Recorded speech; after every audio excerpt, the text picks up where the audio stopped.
A implantación da compostaxe en Valga avanza a bo ritmo. Hoxe o proxecto deu un paso máis coa chegada de 2 novos vehículos, un camión con guindastre e un furgón con remolque. Foron cofinanciados polo Concello e a Deputación de Pontevedra no marco do Plan Revitaliza. O investimento foi de 100.000 euros. Está cofinanciado, non? E parte pola Diputación unha convocatoria en que Valga presentou un proxecto ben presentado e, polo tanto, recibe unha porcentaxe elevada de cofinanciamento, non? Aquí o que se premia é o compromiso e a decisión de tirar para adiante, non? O camión, por exemplo, vai permitir o traslado da máquina trituradora de biomasa que o Concello adquiriu tamén o abeiro deste plan. Ademais, este vehículo vai se empregar para o traslado do material estruturante. Temos restos de madeira que antes usaba para calquera cousa, andaba buscado para todo, e agora que son un problema.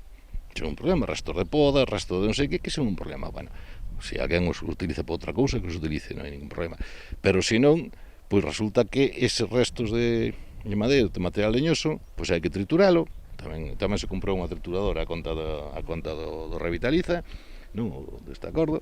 Hai que trituralo e hai que botalo para que composte ben. No Concello de Valga están xa a pleno rendemento 3 centros de compostaxe como este. Tamén se repartiron máis de 900 composteiros individuais. Os comunitarios moi ben, e os individuales, os que son en cada casa que se entregaron.